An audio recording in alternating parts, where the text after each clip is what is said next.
Hello guys, this is your friend. We are back with a new fanfic. Which is what if Naruto build own harem with Tsunami, Tsunade, Mikoto, Ayame, Anko, Karin, Hana, Temari, Tsume, Tayuya, Shizune, Kin, Hinata, and Kurenai, Part 3. And if you enjoy this fanfic, then please press the like button and subscribe to my channel for more fanfic like this. And now let's start a new fanfic. Naruto woke up the next day, and extracted himself from both Karin and Kin, who had taken to sleeping in his bed. Truth be told, he needed to get a bigger home. A relative living with him, and a slave, made his one-bedroom efficiency rather cramped. Naruto took a shower before dressing in the Anbu clothes he had gotten from Mikoto. He would have gotten rid of them, but damned if they weren't comfortable. He headed into the kitchen and quickly cooked up some food for everyone, eating his rather quickly. He had things to do, and an apology to make. Naruto grabbed his mother's sword before heading out. When he saw the beautiful blade, he knew he had to learn how to use it. A crimson sheath, black hilt with a golden star-shaped guard, the black blade had a red edge to it, making it look forever stained in blood. The blade was also twice as thick as any blade he had seen, but figured there had to be a good reason to it. Naruto strapped it to his back once he was outside. He breathed in the air, savoring the smells that filled the morning. He could smell the dango cooking, the ramen from Ichiraku's, and a dozen other scents. It was a pleasant smell to him. He began to leisurely walk towards the hospital, needing to see Jiraiya. He wasn't paying much attention really, letting his feet take him along the path. Naruto. He heard the surprised call of his name and he glanced behind him, seeing Ino in civilian clothes. "Oh hey Ino," Naruto said, stopping and letting her catch up. "How's it going?" Ino looked Naruto over, surprised by the clothes he wore. It made him look rather hot. "Oh, it's going alright. You look good in the new clothes, Naruto. What happened to the orange jumpsuit?" she asked. It was an atrocity to fashion that deserved to be burned, and she hoped it was gone forever. Naruto gave a slight shrug. "I'd continue wearing it, but these are more durable, and surprisingly comfortable. I'll be back in the orange soon." "No," Ino shouted wide-eyed. "Sorry. Just no," she said more calmly. "You look better in the proper shinobi attire. Why go back to the orange? I bet you could get Sakura to look at you more." Ino didn't bother mentioning herself. She had eyes for Sasuke, but damn, Naruto really looked good and she would almost think arousing. Naruto laughed a bit, rubbing the back of his head. "You think so?" he asked and got a vigorous nod. "Well, I'll try to get some more of these types of outfits." "How's your training going?" Ino shrugged to Naruto's question. "I'm taking a break right now. I'm not in the Chunin exam finals, so why bother?" she asked. Naruto gave a slight groan as he pinched the bridge of his nose. "Ino," Naruto shook his head. "Just because you're not in the finals, doesn't mean you shouldn't be training. I guarantee that it will be beneficial in the long run to take your training serious, now when you're young. You don't have to be a prodigy, but you can be a stronger shinobi. But too much training would kill my figure," Ino said, putting her hands on her hips and shifting her weight. "I don't want to be some muscle-bound girl that doesn't have curves." Naruto looked Ino over. "No offense, but what curves?" he asked and saw the quick look of anger on Ino's face. He lifted his arm up, blocking Ino's fist from connecting with his head. "I'm being serious here, Ino," he said and grabbed her wrist as he stared into her eyes. "What would you know about it?" Ino asked defiantly, her eyes blazing with her fury. Naruto looked at Ino. "You admitted to not training, meaning you're not building muscle. You're also known for being on diets, meaning you're not getting a properly balanced meal or the energy needed. Your body has a low percentage of body fat, and a low percentage of muscle. Without either of these, you don't have curves that would allure a guy. Think of Anko, the proctor for the second exam. She had large and wide hips. She's reputable to eating most dango, but because she's a special jonin who works her off training herself, her body has taken some of the fat from the dango and converted it into muscle. There's also a rumor going on about how the size of a woman's also shows the amount of chakra she has. Ino looked blatantly shocked at Naruto's words. Her mind went back to the Anko woman and realized that Naruto had quite a point. Naruto saw that Ino was reacting to his words and decided to nudge her a little more. Also look at the Temari girl from Suna. Strong, competent shinobi around our age, and she has curves that appeal to a man. I bet if you were a strong, competent kunoichi, Sasuke would be more than willing to give you the time of day. And, if those aren't good enough reasons, well, I do have a little wager if you're interested. Ino looked a little suspicious at the wager. Alright, what is it? She asked. Naruto shook his head. Not here. Meet me at Training Ground 7 in 2 hours, wear your shinobi gear. He said before releasing Ino's wrist and walking off, heading back to the hospital. Ino was hot. Even he would admit that, but damned if she wasn't too skinny for his tastes. He furrowed his brows as he realized the MILFs he banged were having an influence on his tastes. Naruto entered the hospital and immediately set out for Jiraiya's room. He opened the door, seeing the bandaged Sannin already sitting up, and reading a rather thick file. Hey Jiraiya, what's that? He asked. The Sannin looked up. Hey kid, this is the report on the prank you told me about. Jiraiya said. The kid was a certified genius with a dangerous mind for revenge pranks. But Jiraiya wouldn't tell the kid that. Not bad, but I've seen better. Putting gelatin in the fuel tank for the ANBU's generator, making it freeze up in the cold, itching cream mixed with super glue on the masks, laxatives in their water supply, that's child's play, kid. Your mom did better. Naruto moved over and pulled up a chair, sitting down in it and looking to Jiraiya before down at his lap. I'm sorry, he said softly, in a low whisper. What I've done, especially summoning Gamabunta like that, I shouldn't have done it. I'm sure you have your reasons as to why you couldn't watch over me as a child. Jiraiya set the folder aside and watched his godson. Look, Naruto, if I didn't feel like I didn't deserve the beating to some extent, we wouldn't be having this conversation. Yeah, summoning Gamabunta was pretty petty. But when I summoned the old toad, he would have probably put the smack down on me anyways. Naruto glanced up and nodded. It's just. Naruto sat there for a bit, trying to word his statement. I'm just now hitting my stride in reaching my potential. I had the desire to learn, but no one wanted to teach me until I had lost the dedication. I keep thinking that if you had been there, I would have already been peeking out my potential. Naruto shook his head. Crazy, isn't it? Jiraiya reached over and put a hand on his godson's shoulder. No, it's not crazy, not in the sense you're thinking. And kid, you're a diamond in the rough. The real rough, but a diamond nonetheless, and I'll help you reach your potential, and your dream. Naruto looked to Jiraiya and nodded. Thanks, Ero Sennin, Naruto said with a slight smirk. Damn you Kushina, even now that nickname will haunt me.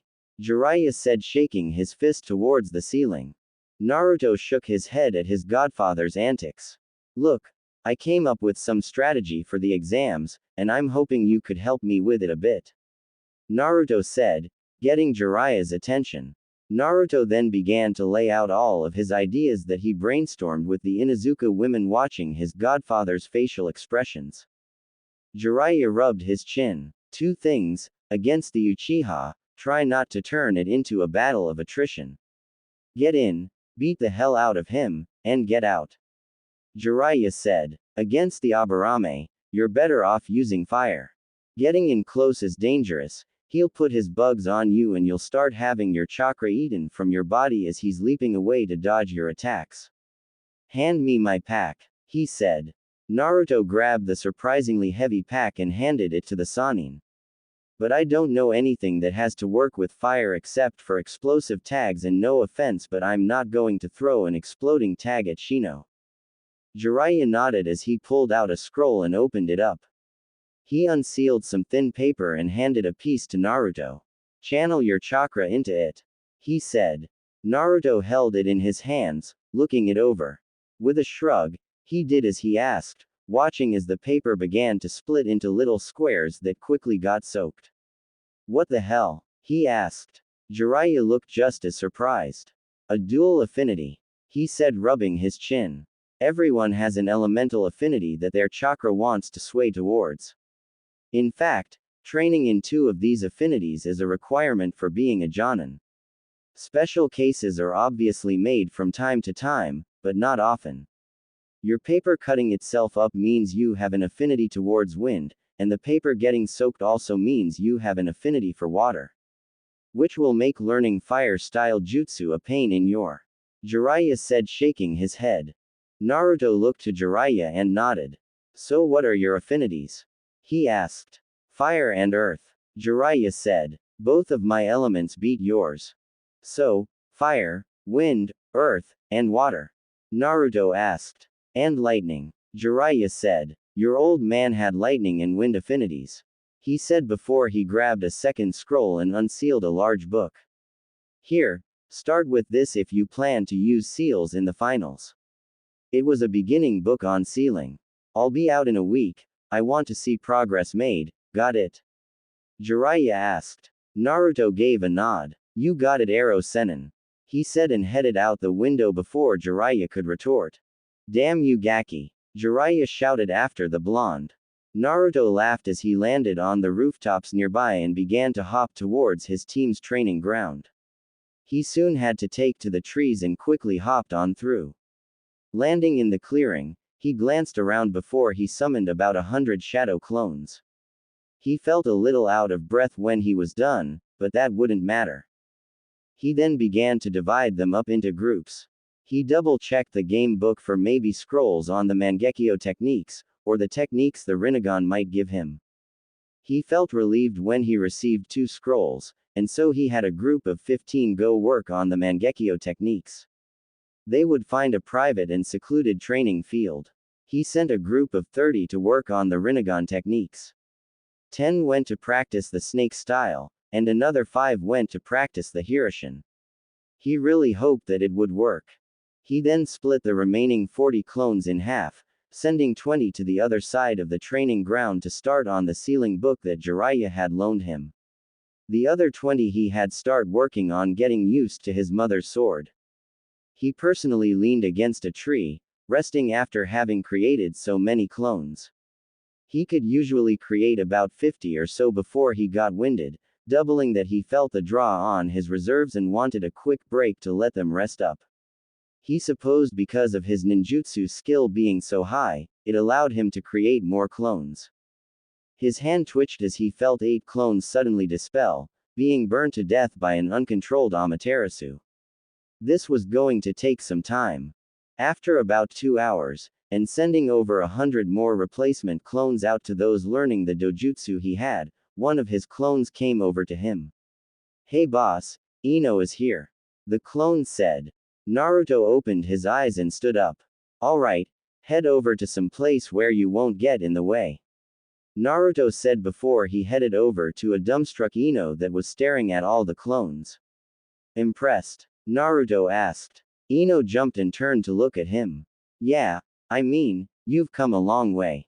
You used to not be able to perform a clone, and now you have a few dozen milling about. Why do they look to be doing the training though? Ino asked. Naruto glanced over at his clones. Their solid chakra constructs Ino. This means they can interact with things unlike the standard clone technique. However, they also use up a ridiculous amount of chakra to make even one. Because I have a ridiculous amount of chakra to spare, I can create them and they can train for me, to an extent. Physical stuff I still have to do, but they could learn a new jutsu or fighting style. Naruto explained. Ino looked amazed. It was impressive to hear. Think you can teach me? She asked. Naruto shook his head. It would kill you, literally, to make just one right now, Ino.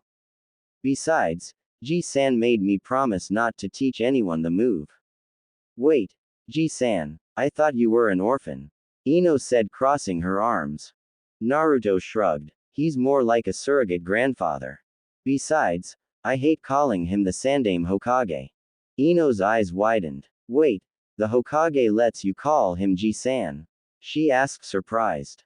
Naruto nodded. Like I said, surrogate grandfather. He said before putting his sword over by his clones and walking over towards the more spacious clearing.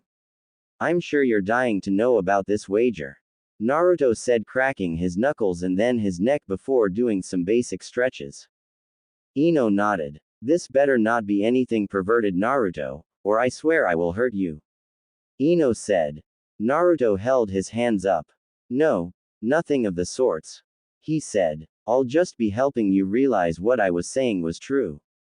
If you train more, you'll not only enhance your shinobi abilities, but also your looks. He said. Ino nodded slowly, watching her fellow blonde. And how will this wager do that? She asked. Naruto stood up and entered a loose fighting stance, his hands up ready to protect his head. We fight, he said. Nothing seriously maiming and no killing, but an actual fight. I'll just be using the substitution because I'm a little worn out from making as many clones as I have. Naruto said. If you win, I will take you clothes shopping with all the money I've saved up in doing missions. I have quite a bit saved up, since I don't really buy much except for ramen. All you need to do to win, is land one solid hit on me that wasn't blocked, parried, or otherwise intercepted. Ino nodded. Sounded easy enough. What do you get if you win?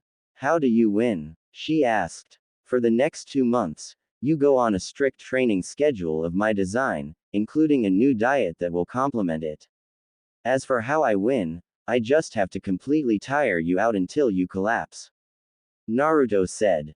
Ino nodded. This sounded like an easy win for her. Then let's get this started. She exclaimed before rushing Naruto.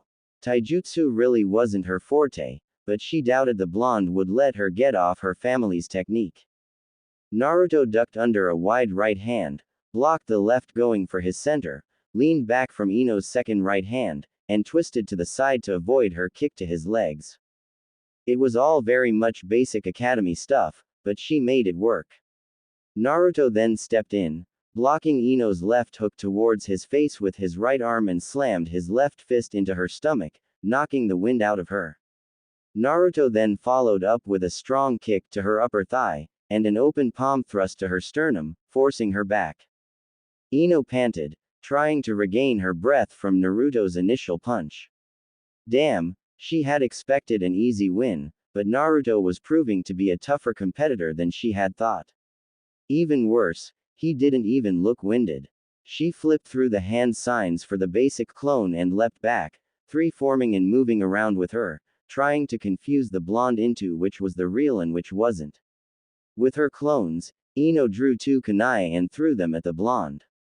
Naruto watched as Ino and her clones threw kunai at him and he performed a quick substitution, watching as they struck the wood.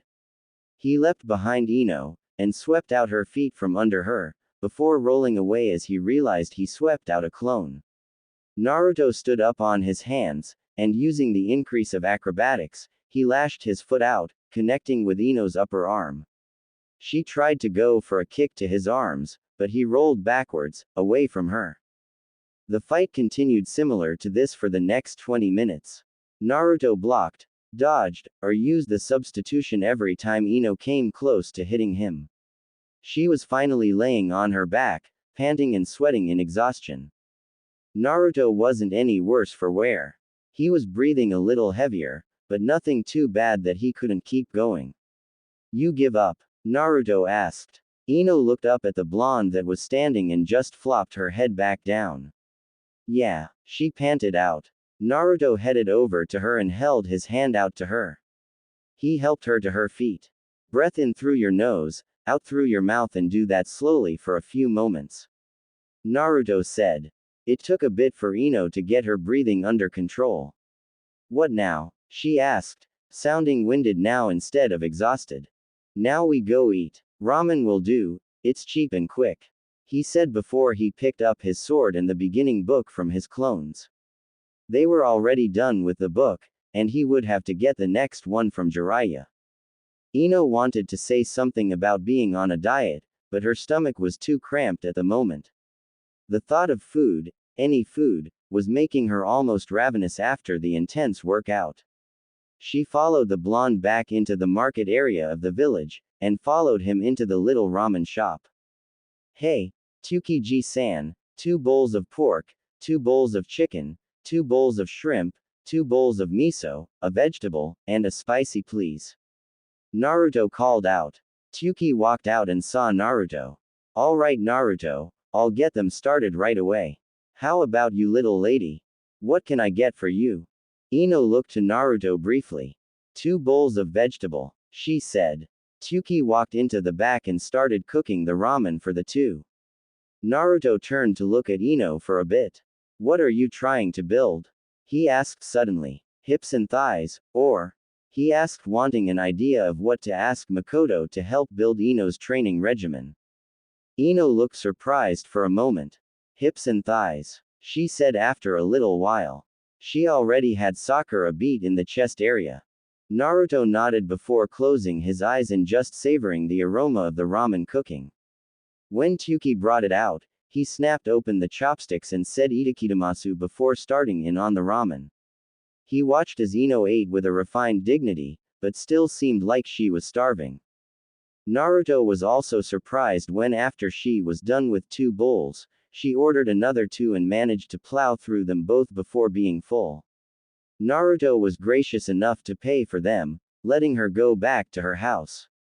He told her he'd bring over her schedule the next day.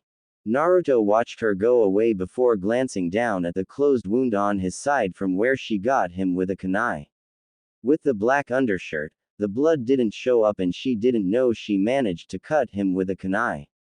That being said, he felt no need to tell her simply because as a shinobi deception was part of his trade. He'd get her something nice. Naruto stood up once he paid for the ramen and headed back to the training grounds. His clones were done for the day, and had dispelled while he ate. He'd still need a lot more practice, but this month would be perfect. As he arrived at the training ground he cracked his neck a bit. A heavy object struck the back of his head, and he was knocked out. Temari planted her iron battle fan on the ground and sighed as she looked at the Uzumaki kid. She hated what she was about to do, but the Kage's orders were final in this matter. At least he's good looking, kinda flaky though. She then sealed her battle fan in a scroll before casting a genjutsu on the blonde to make him look like her fan. She hefted him up onto her shoulders, grunting a bit as she began to carry him to a utility shed she had found. She made it to the shed without any problems arising, and she then dumped her package on the floor of the shed. She closed and used a silencing seal she bought. No one would hear anything that went on. She then turned to the blonde that was still unconscious. She picked him up and put him into a chair she had brought to the shed and began to tie him to it. Hands behind his back, and feet attached to the legs of the chair. She also made sure he wouldn't be able to use any escape jutsu to get out of it. She stood up and looked at her handiwork and sighed a bit as she pinched the bridge of her nose. Suna had never really cared about Kekkei Genkai. Sure they had a few, but not as many as Konoha did. Her father however, apparently felt a desire to get some of the more known Kekkei Genkai. She was originally to get the Uchiha, however with him missing from the village, she was forced to go after the secondary target. One Uzumaki Naruto. Temari still couldn't believe she had to do this, but at the same time she knew her duty as a shinobi of Suna. She knelt down in front of the blonde, and unzipped his pants, quickly pulling his out. Well, that's not useful, she said as he was flaccid. Stroking wouldn't work, he wasn't hard enough. Realizing she had to degrade herself further for her village, she lowered her head and began to lick the head of Naruto's, drawing it into her mouth and slowly beginning to on it as she moved her tongue around the head. She fondled his balls as best as she could, but she had never done anything like this before. Apparently she was doing something right, because her labor bore fruit as the blondes began to swell and harden. She bobbed her head further down along taking him to the back of her throat. Despite her initial hesitance, Temari wasn't having too much of a problem. The blonde was quite tasty, and she could take her time and go at her own pace. Naruto felt a rather pleasant sensation tickling his balls. He tried to move his arms, to rub the sleep from his eyes, but felt they weren't moving. His eyes snapped open and he looked down to see Temari on her knees, on his with her eyes closed. One hand fondled his balls, the other was under her battle dress squeezing at her. Naruto took stock of his situation. He could see the seal on the door, and knew he wasn't going to be heard. His hands were bound apart with ninja wire. It dug into his skin, so he knew that he would cause serious damage if he chose to struggle. He also had a foreign and, from what he understood of the information from Kin, enemy Kunoichi on his. He thought about why he would be bound and being pleasured, and then it hit him. She was after his seed. No doubt Temari was under orders to get pregnant so that Suna could have more Kekkei Genkai users. Only they would try to take his Kekkei Genkai, which at this point were numerous. Naruto cleared his throat. You know, it's not nice to attack and rape an ally. Naruto said, pretending to be oblivious about the whole invasion. Temari glanced up at the blonde, and pulled off his, stroking it a bit. Be a good kid, and be quiet and make this easier on me. Temari said as she stood up. She pulled her hair from the pigtails, shaking it out a bit. She then began to undress, removing the battle dress and the mesh under armor. She straddled the blonde's lap and sighed. She was hoping to save her virginity for a more intimate and emotional event, like with someone she truly cared about. But for Suna and under the Cage's orders, she would give it up for the mission. Naruto admired Temari's body. The toned legs, flat stomach, perky, and even the scars on her hands and arms from her training. But as she straddled him, gently sliding his against her body to stimulate herself, Naruto noticed a resignation on her face, noticed the look of reluctance. You're a virgin, aren't you? Naruto asked. Temari's face snapped up, her eyes blazing with anger. What's it matter? Not like you've had more experience. She said and was about to drop herself on him and get it over with. I do. Naruto said quickly. I've even had with a virgin. Relax your thighs, and your abdomen. Naruto said. It will lessen the pain. He finished looking up to his fellow blonde who looked rather good in his opinion. Temari searched Naruto's face for any deceit, for any lies he might be giving. With a sigh, she forced her body to relax and slowly pressed down on Naruto's. She winced a bit as she felt his break her hymen. He was big, and her being a virgin didn't help in that regard. Don't move, Naruto said when she was practically sitting in his lap. Let your body get used to it, wait for the pain to dull before you start moving.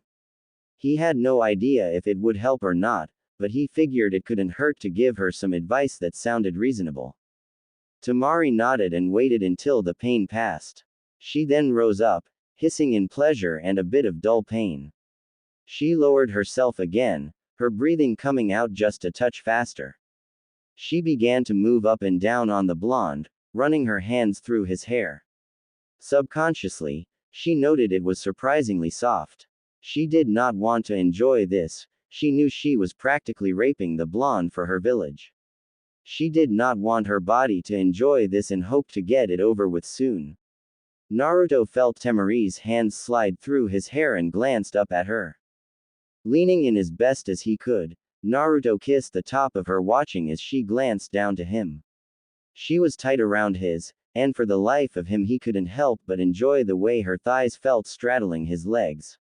He felt her hands tighten on his hair and she raised herself up a bit, arching her back as she pressed her to his lips. Without a word, Naruto locked his lips around the pink and began to slowly, closing his eyes and savoring the taste of the Suna Kunoichi. Temari arched her back as she felt Naruto on her. She didn't want to like this, didn't want to enjoy it, but the blonde wasn't going to making it easy for her. She grabbed his hair tighter and pressed his mouth to her a bit more. Damn it, if he was going to have her enjoy then it would be on her terms. Closed her eyes, and focused off of the mission, and to the. She began to move up and down on the blondes a little faster.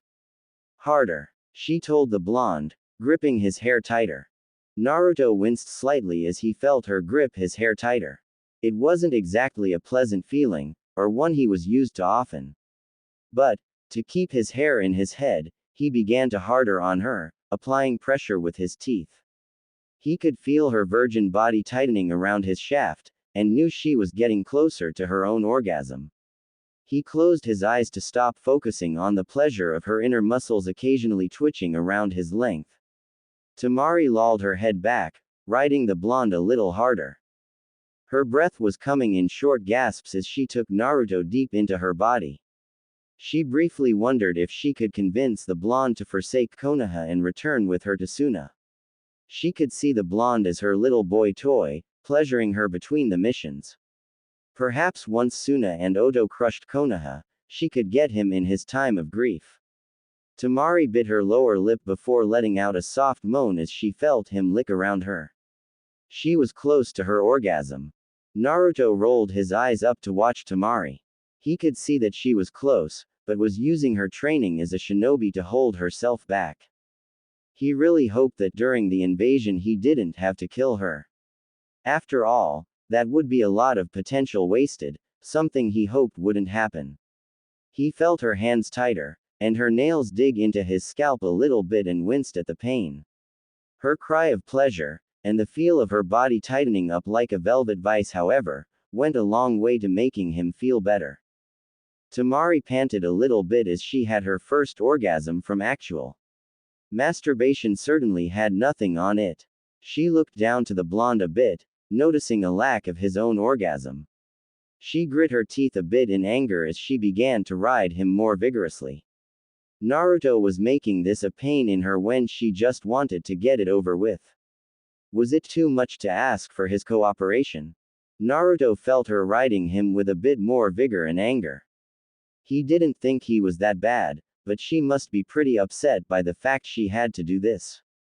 Still, perhaps it was his own greed or lust, but he wanted to enjoy her riding him for as long as he could.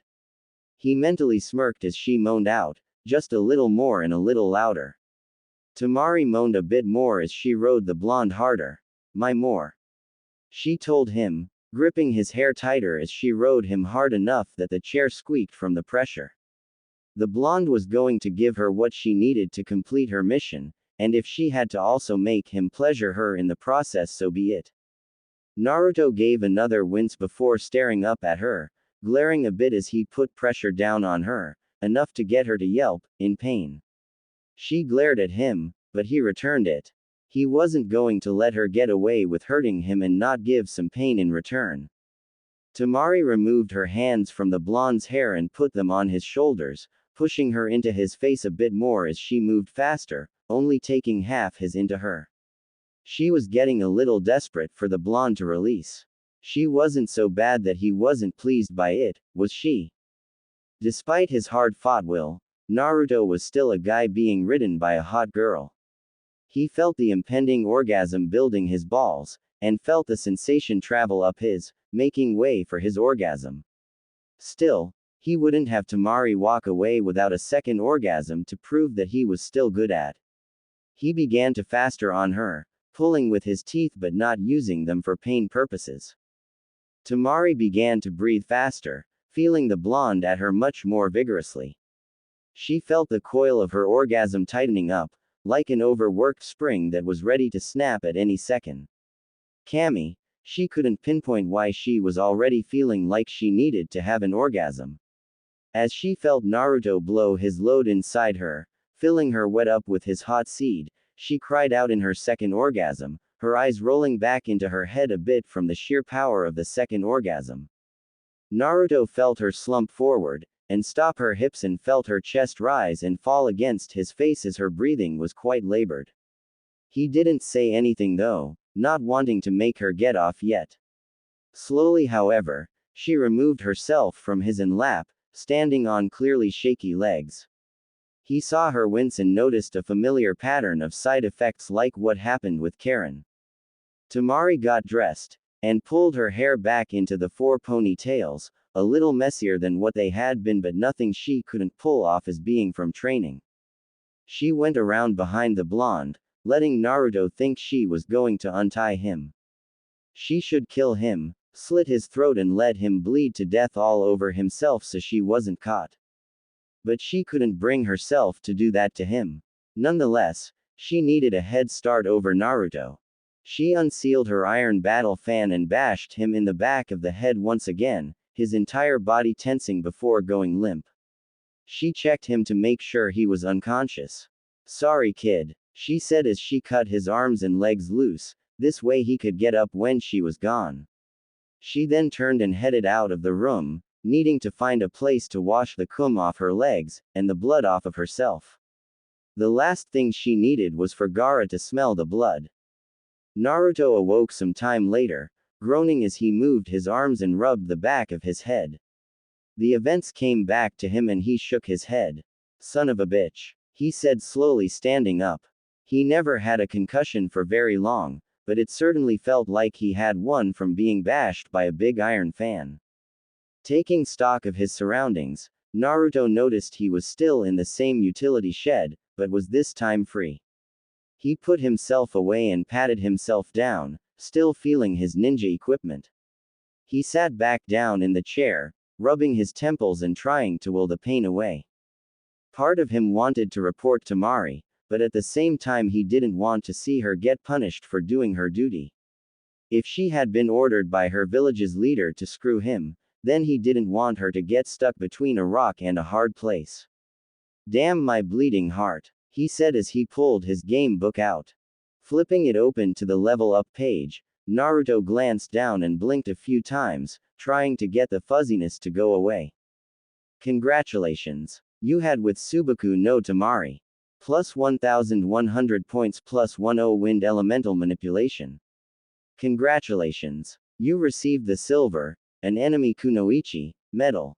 Plus 1000 points. Congratulations. You received the bronze, bottomed, medal. Plus 500 points. Congratulations. You received the bronze, foreigner, medal. Plus 600 points. Naruto banked the level up, wondering what some of these medals were. Congratulations. You had with 3 genin ranked kunoichi. Plus 300 points. Naruto flipped over to the medals, already knowing the enemy kunoichi. He tapped it anyways. An enemy kunoichi, silver. Have with a chunin level kunoichi from a neutral or enemy village. Naruto tapped the bottomed medal. Bottomed. Bronze. You've been dominated during once. Naruto hit his forehead and then winced, instantly regretting it. He tapped the foreigner medal. Foreigner. Bronze. You've had with 3 foreign kunoichi. Naruto then headed over to the stats and bumped his luck up. Maybe he wouldn't get bashed in the skull if he had a higher luck. He then flipped over to the skills and watched as the points from Temari floated down. He then looked at his wind elemental manipulation. It was currently at 40, meaning he had a pretty strong wind element to begin with. He decided to bump it up by 61 points, all of his points. Wind elemental manipulation. 101 points. Adept level. The wind is yours to command. Wind-based jutsu are easier to learn and redirect. Naruto rubbed the back of his head before closing the book and putting it away. He got up and headed out, wanting some food and rest. It was finally time. Neji Hyuga would pay for his crimes against his family member, and Naruto's friend, in blood. Naruto put a booted foot up on a chair and tied it tight with jerking motions. He closed his eyes and closed his gloved hand. He needed to calm down. After Temari's actions against him, Naruto hadn't had intercourse with anyone, obviously distressing those he had. He tried to put up a false front, but he was sure Mikoto and Ayame saw through it. He had a lot of anger at himself for what happened. He put that anger towards training, never really letting go of it. He would get his revenge, in time. While with a minor concussion and just waking up, he didn't want her to be punished, he later decided that he did want her punished. Punished a more fitting way, but it would take some time. Naruto grabbed the jacket and pulled it on, before tucking his mother's sword along his back, glancing back at it. During his training, he learned the little secret the sword had, and couldn't wait to see Neji's face when Naruto pulled it out at a key moment. Naruto tucked several scrolls into the pockets of his jacket and pants before running a hand through his hair.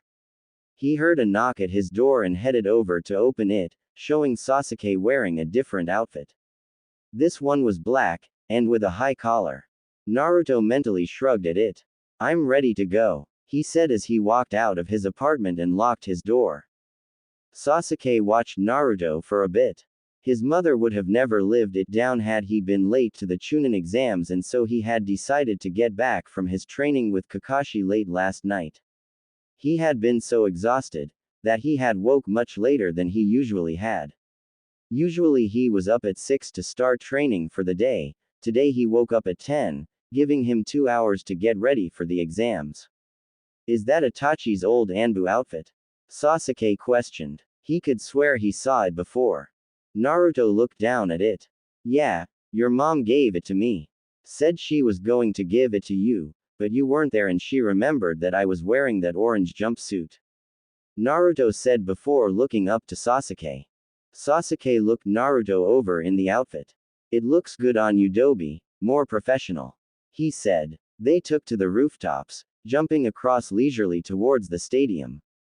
Naruto glanced over, noticing a speed increase from Sasuke. It was impressive, but he wondered how long Sasuke could keep it going for. It didn't matter. If they fought, he would show Sasuke that he had come a long way since being the class Dobi. They dropped down and approached the stadium at a steady pace, Naruto's mind whirling through the plans he made. His ceiling shot through the roof, and he was confident to say he knew more than Jiraiya did. The old hermit would deny it, but Naruto could tell by how Jiraiya got him working on a fire-based ninjutsu. That took him a while, but it would be worth it in the end. Naruto almost let a small smirk spread across his lips. By the 4th week of training, Jiraiya had nothing else to teach him, and so they began to spar. Jiraiya was a great sparring partner. He didn't pull his punches, but lowered himself to a skill level that could help Naruto. Naruto paused at a hallway and summoned a shadow clone, handing the clone a small ceiling tag. Naruto watched the clone take off, before heading into the waiting room. They still had some time before the match would start. Naruto felt his anger flare, seeing Temari, but he beat it down and just stayed away from her. Now wasn't the time. The Naruto clone headed up towards the cage box. There, he waited for Sarutobi to make an appearance before going over to the aged Sandaime. "Naruto-kun, shouldn't you be down with the other contestants?" Sarutobi asked, sounding a little surprised to see the blonde. The clone gave a grin. "I'm just a shadow clone, Ji-san. Wanted to get a hug for good luck, see if that Hokage's wisdom can't rub off on me," Naruto said and headed over to the Sandaime. Sarutobi shook his head at the blonde's antics, and hugged the boy. He felt Naruto's hands slide under the Hokage robes, and against the battle armor he was wearing. "Good luck down there, Naruto-kun." "Thanks, Ji-san," the clone said, patting the Sandaime on the back, planting a Hirishin marker on the Sandaime's armor. "Stay safe up here," the clone said before giving a bit of a salute and dispelling. Sarutobi wasn't a fool, and knew the blonde put something on his armor. There had been a brief flare of chakra after all. He supposed it was possible that the boy had learned his father's signature technique. Jiraiya had told Sarutobi that Naruto had surpassed even the Sannin's skill level in sealing already, plus there were a few Hirishin kunai on display at the Shinobi Academy. If the boy was gifted enough, he could reverse engineer the Hirishin design and utilize it for his own abilities. Even if it wasn't a Hirishin marker, it wasn't hurting Sarutobi, and it was under his robes so it wouldn't be noticed. He seriously doubted the blonde would do anything to hurt him and so decided to just leave it. Naruto shook his head at how his clone planted the marker. Ah well, at least the clone was humorous. Naruto followed everyone else out to the center of the arena, noticing the new proctor. Naruto's brows furrowed at the sight of the Jonin chewing on the Senbon. He wondered what happened to the other proctor. Naruto stood at the left end of the line, beside Shino, and then it was Sasuke, Shikamaru, Neji, Temari, Kankuro, and then finally Gaara. He noticed that Dosu guy missing. My name is Genma, I'll be the proctor for the finals. Here's the new lineup. Genma said, holding up a piece of paper. Dosu was missing, and so Shikamaru was facing off against Temari. Other than that, nothing changed. Hold your heads up proudly, guys, these people are here to see you. The Sandaime Hokage stood up, ending his brief talk with the case cage. Welcome one and all to this year's Chunin exam finals. He called out, silencing the crowd with a jutsu to make his voice louder and able to be heard by everyone. This year we have a wonderful bunch, and we wish them all good luck in becoming Chunin. Let us begin. Sometimes, the best speeches were short and to the point. Genma looked over the fighters. First match, Hyuga Neji vs Uzumaki Naruto. Will the fighters stay and everyone else vacate the arena? Naruto stepped away from the group, and watched everyone but the proctor and Neji walk away, heading up towards the fighter's box. Naruto then moved to stand a ways in front of Neji and rolled his shoulders a bit. It was soon time. Rules are the same as the preliminaries, got it? Genma asked, watching the two nod. What I say goes, instantly. He said in a threatening tone. Hyuga Neji vs Uzumaki Naruto, ready? Begin. He shouted, leaping back a little bit.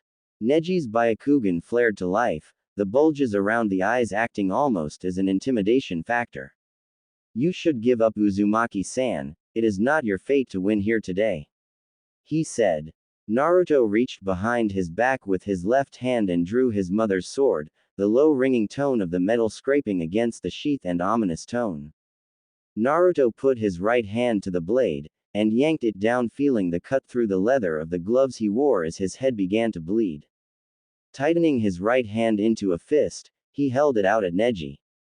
I vowed to win, Naruto said with an emotionless tone as the blood dripped down to the ground. Naruto could feel the cut already healed, and channeled a bit of chakra into the seals that would auto-repair the glove. Naruto realized that using his own blood was not as significant as using Hinata's blood, but he wouldn't make her bleed for such a thing. Neji shifted his right foot forward, and held his hands up in the standard gentle fist stance. Then you shall fall like the loser you are, like the loser that Hinata-sama is. Neji said. Naruto held the sword in his hand, casually to his side as he reached into the ninja pouch on his right hip. He pulled a single piece of paper out, and channeled chakra into it before throwing it at the advancing Hyuga. Neji paused in his advance and closed his eyes, protecting his precious dojutsu. He didn't need his eyes open to see because the Byakugan allowed him to continue seeing. The paper exploded, but not like an explosive would. His Byakugan shut off, as the flash bang tag went off, causing his eyes excruciating pain. Naruto dashed in, having closed his eyes at the last second so they wouldn't take the full brunt of the flash bang. Sure, he was seeing a few spots, but nothing like had he been watching with a dojutsu active or something. Naruto swiped upwards, a splash of crimson being seen as Neji was cut from his right hip to his left shoulder. Nothing major, it was rather superficial and made Neji leap backwards away from the sword-wielding blonde. Naruto stood there, watching as Neji's tan coat got soaked in the Hyuga's blood. Neji grit his teeth from the pain of the cut. It wasn't deep, but it sure did hurt. He opened his eyes and risked his Byakugan once more. He hadn't expected the flash bang, and he sure as hell wasn't expecting the blonde to actually cause him bodily harm. He was expecting nothing more than a poseur with the sword. I won't be using another flash bang, Naruto told Neji. I don't have a need to. I've already cut you, and fighting will only irritate the wound. You'll be slower, weaker, more cautious, and I'll be giving you more cuts as the fight progresses. You can save face now, and give up, or we can continue. Personally, Naruto wanted Neji to continue. He wanted to bleed the Hyuga. Neji's face turned to a scowl. I will not give up. It is fated that I win today, Neji said defiantly. He then rushed the blonde once more, refusing to be put on the defensive by the blonde. Naruto moved out of the initial strike, and swiped out with his sword. Neji leaned back from the swipe, and tried for a palm thrust at Naruto's wrist. Naruto lashed out with a spin kick, slamming his foot into Neji's side before he thrust the sword at Neji's shoulder. Neji spun away from the thrust, and hit the sword with his hand, deflecting it to the side like he did with Tenten several times. He then moved in to disable the blonde's arm. Naruto bent out of the way, and came up, taking a swipe once more at Neji, feeling contact as Naruto cut Neji on the side of the head, cutting the headband away and making the side of Neji's face drip with blood. Naruto looked at the revealed seal with barely hidden disgust. As a seal master, seeing such a thing was, well, quite frankly, it was crude and barbaric, and disgusting to no end. Still, Naruto would not feel pity for the Hyuga. Neji reached up to the side of his face, wincing as his fingers touched the blood. He sunk his stance a little lower, and shifted his feet a bit. He knew the Uzumaki would not wait long. This battle would be over soon. Naruto carefully removed the end cap to his sword and tucked it away, reaching for a kunai at the same time with the same hand. He flicked it at Neji, who pivoted to dodge it. Naruto then reached up to the guard of the sword and separated it, watching the four-pointed star come apart without a problem. Naruto then snapped them back together, and flicked the shuriken-shaped guard at Neji, who again pivoted. Neji was unsure what the blonde was doing by removing these parts of his sword. But he stayed on his toes, expecting the worst to happen. He watched as Naruto began to unravel the fabric around the hilt of the sword. He was caught off guard by the blonde rushing forward, with the sword drawn back in a dual-handed position. Neji dodged the left hand coming up, and knocked the blonde's hand away. His eyes widened at the sight of the right hand coming up. A standard battle-ready katana was about 1/4 of an inch thick near the base of the blade, where it would be at its thickest. The sword Naruto's mother used was a little over 1/2 an inch thick at the base of the blade. Through a series of complex seals that Naruto was studying, the blade was able to stay together so long as the pieces of the hilt were still on the blade. When Naruto removed the cap, the guard, and the fabric around the hilt that had the majority of the seals woven into it, Naruto was capable of splitting the sword into 2 identical swords, doubling the amount of danger Neji was in. As evident by the second cut across his chest, forming a bloody X that Neji now had carved into his chest. Naruto let the Hyuga leap back, dripping blood from yet another wound. Naruto glanced at Genma, who was watching with a calculating eye, almost as if trying to decide if he should call the match or not. Naruto directed his gaze back to Neji, watching the Hyuga. "Will you give up, or keep losing blood?"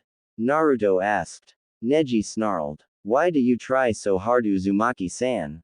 You cannot defy fate. I am hailed as the greatest Hyuga prodigy since the founding of the village. You are a dead last nobody. You failed the academy exam twice, and from my understanding somehow passed after failing a 3rd time. So why do you keep trying against your obvious superior?" Naruto watched Neji for a bit before looking behind himself and scratching a line in the ground. Naruto stood right in front of it, holding both swords at his sides. "Knock me past the line, Hyuga Neji, and I will tell you why I fight," Naruto said, bringing the swords up into an X across his body. Neji charged forward and suddenly stopped, just outside the reach of the swords. "You're within the range of my divination," he said, sinking into a lower stance. 2 points. Naruto dodged the 2 thrusts, cutting Neji in both legs, unwilling to give the ground he had despite his surprise at Neji closing in so quickly. 4 points. Naruto dodged the next 3, but took a shot in the shoulder. He made sure to give Neji a cut along his bicep in retaliation. 8 points. 5 strikes dodged, 3 struck. 2 in his right arm, a second in the left one, and Neji received a cut to his abdomen horizontally. 16 points. 10 dodged. 3 in his right leg struck true, 2 in his left leg, and 1 in his abdomen.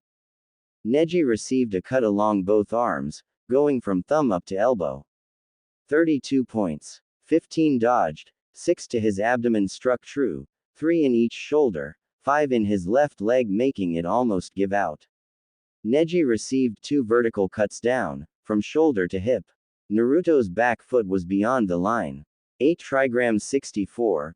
Before Neji could finish the comment, Naruto drove his foot upwards, refusing to take any more attacks. Neji's eyes went wide as he fell to the ground, unable to breathe from Naruto's foot driving up into his groin.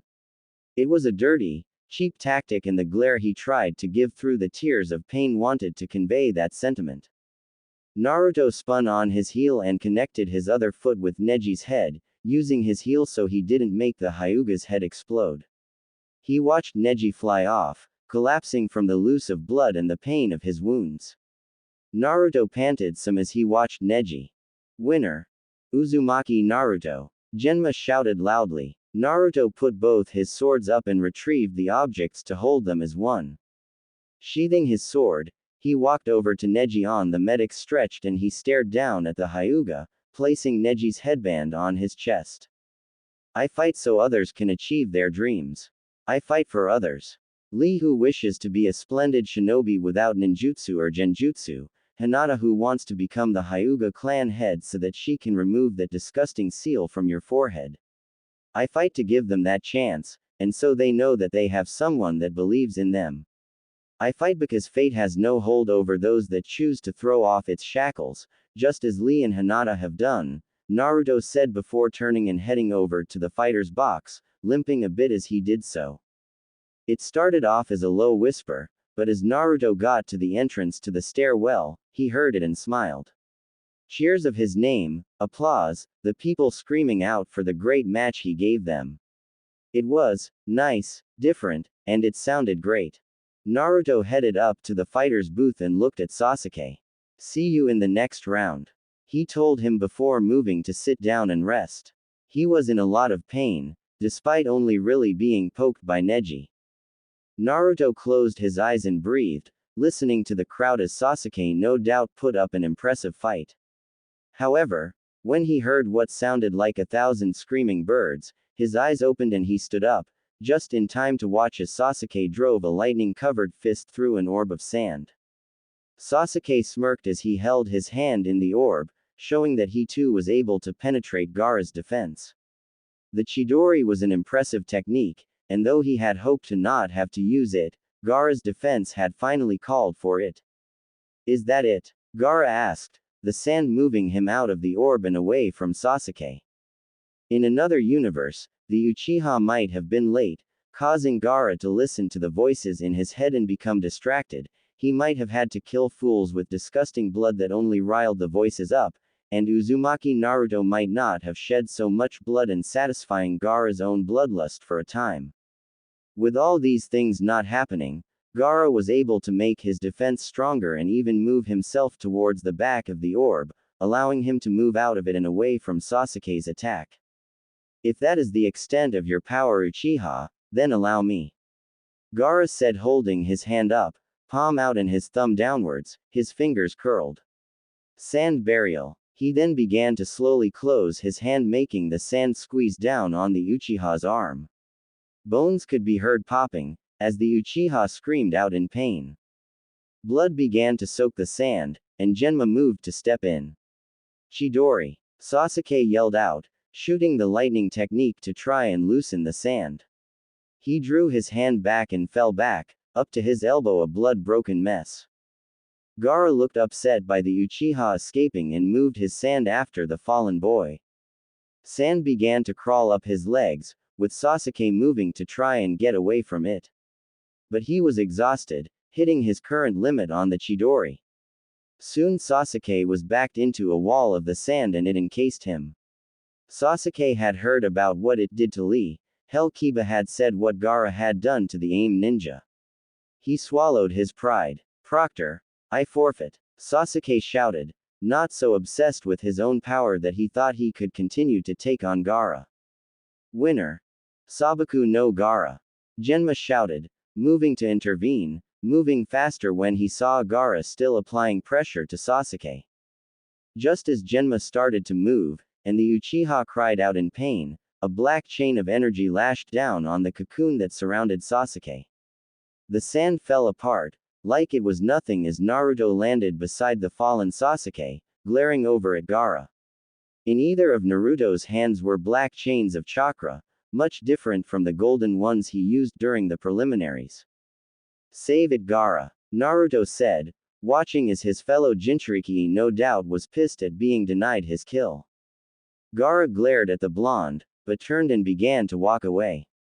He had felt the very chakra in his sand get destroyed. Not absorbed, but destroyed, like it had been blasted away. The blonde Uzumaki was proving to be a better prey than the Uchiha was. Naruto turned to Sasuke as the medics came out. You alright, Tem? Naruto asked. Sasuke glanced up at Naruto. Fractured arm, maybe broken. Hurts like hell. He winced a bit as he was put on the stretcher. But it hurt worse training with Kakashi-sensei. Watch yourself in the next round, Dobi. Naruto nodded and backed away, letting them take Sasuke away. Naruto then turned and headed back to the fighter's box, contemplating on how effective his chains had been. It was something he had been working on, instead of absorbing the chakra, destroying it. It was harder, but more effective. Up in the cage's box, Orochimaru contemplated starting the invasion. He could nab the Uchiha now, when he was weakened, and kill Sarutobi. But at the same time, the Kyuubi brat was showing promise. He could see more if he let the exams continue just a little bit longer. Temari had failed her mission he had sent her on. Kabuto had checked in yet. 3 weeks later she wasn't pregnant. If the Kyuubi brat fought Gaara, then he would be weakened, and he could be captured. He stayed the signal to start the exam. He knew Kabuto would understand his reasons. Naruto stayed back in the corner, listening as Genma called for Kankuro and Shino's match. Naruto narrowed his eyes at Kankuro when he gave up without even stepping foot in the ring. He knew the invasion was going to happen, but couldn't figure out why Kankuro would just give up. As much as Naruto wanted to get right to his match with Gaara, he went over to Shikamaru, who contemplated giving up. Your mom is watching, Shika, and I could have sworn she was polishing a cast iron frying pan yesterday. It was a blatant lie. He didn't see Shikamaru's mom at all, but Shikamaru didn't know that. Shikamaru twitched before jumping over the railing, showing more movement than Naruto had seen of the lazy Nara in well ever. Naruto watched the fight go on. It was boring in a sense. It took a long time, and it was clearly the battle of the mind. It hurt Naruto's head just watching. But as Shikamaru caught Temari, Naruto knew he would have lost to the lazy shadow user. He shook his head as he watched Shikamaru give up, claiming to be out of chakra. Naruto leapt down as Genma called for both him and Gaara. Naruto moved a fair distance away, to where he would be able to make his chakra chains if necessary. Naruto's mind was going at 1,000 miles an hour, trying to figure out what he could do, how he could beat Gaara. He was confident he could, but there were so many unknowns. Still, Naruto calmed himself down, ready for the fight. Semifinals Round 1. Sabaku no Gaara vs Uzumaki Naruto. Genma called out and looked at the two. Ready. They both nodded. Fight. He then jumped away. Naruto then jumped away from Gaara, surprising everyone, even as Gaara's sand came out. Naruto landed by the closed doors to the arena and pulled out some ceiling tags. He slapped them onto the door, in a 3x3 style. Naruto channeled his chakra to the tags. Seal. He said, a basic barrier forming along the seals, making sure no one and nothing could get in or more importantly out. Naruto pulled a dark blue scroll from his chest and flicked it open all the way, showing 10 seals on the paper, the seals done in the kanji for water. Naruto then tossed the scroll into the air, putting his hands into a hand seal. Seals. Release. Naruto called out, channeling his chakra to the scroll that was in the air, fluttering. All 10 seals burst open, pouring out a rushing torrent of water like 10 dams being broken. It had taken Naruto 2 weeks, and every source of naturally flowing water in Konoha that he could find to fill the seals up with enough water. He couldn't just go and drain a lake after all, That would be harmful to whatever was living there, so he had to set up a relay that would drain the water from rivers and such in a way that wouldn't be too much water taken. The scroll landed in the water, and the torrent was silenced but not stopped. Naruto had used every precaution he could, to make sure that the scroll would last long enough to empty the water. Already, he could see the confusion on Gaara's face as the water level was already up to their ankles. Naruto put his hands in the Tora hand seal. Water style. Liquid bullet. Instead of coming from within, Naruto made the technique come from the water around him. 3 orbs of water shot through the air, aimed at Gaara. Naturally, the sand moved and took the hit, getting soaked as the 3 shots hit it dead on. Gaara frowned as he watched the sand move away, slower than what it usually would. He commanded the wet sand to attack Naruto, and it still moved slowly. Naruto shot out another 3 orbs of water, slamming into the sand and making it break away, too soaked with water to maintain shape. Naruto stayed serious, even at Gaara's furious face. No doubt Gaara figured out what Naruto was planning. The water was up to their knees and still rising, with Genma standing on the water.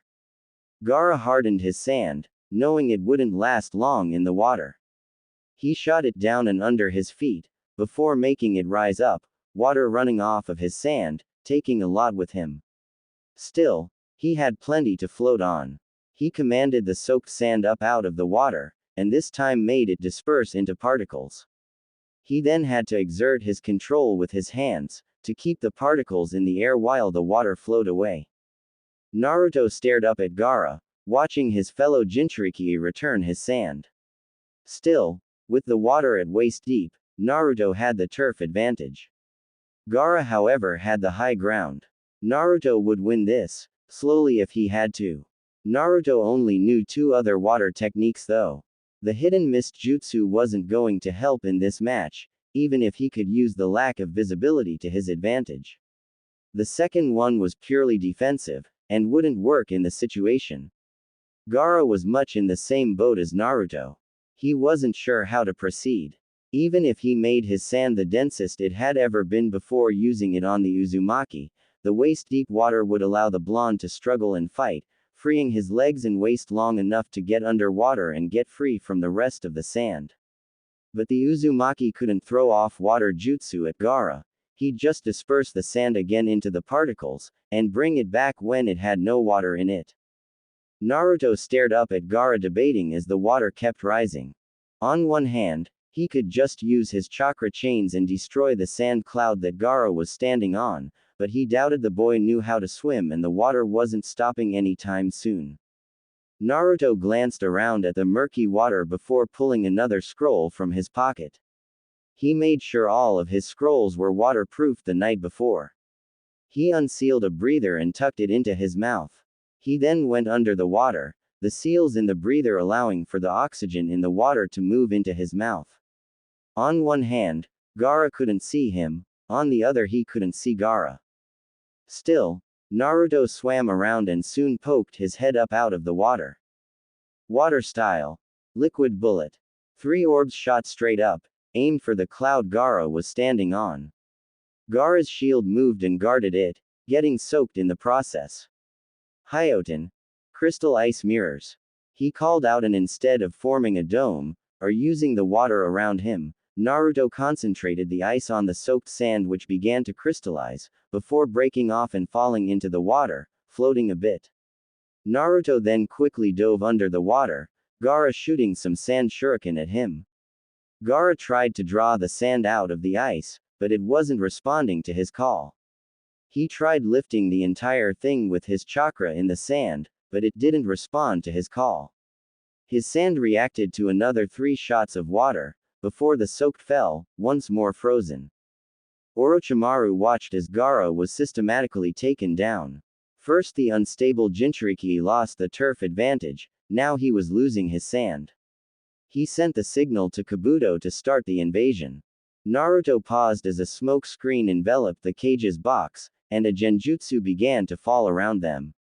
He released it and quickly stood up on the water as Temari and Kankuro moved over the water towards Gaara. Get Gaara out of here. Baki called out, blocking the Senbon launched at him by Genma. The three headed his words, and quickly took Gaara away while Naruto moved over to Genma. Orders. The blonde asked, launching a few shuriken at Baki. Genma looked at the blonde before looking at the Suna Genin leaving. Go get them, kid, stop whatever they're planning. Naruto gave a salute before rushing off. He had a Jinchuriki to stop. Naruto dodged out of the way of a blast of air and landed on another tree branch. He stared down at Temari, watching her for a moment. Different battle scenarios ran through his head, each and every one of them more complicated than the last. He slowly exhaled before standing and leaping away from another blast of air. He landed behind a tree trunk and created a shadow clone. The two bolted to either side, moving to flank Temari. A simple tactic like that won't work on me. Temari yelled out, swinging her iron fan and unleashing a gust of wind at Naruto.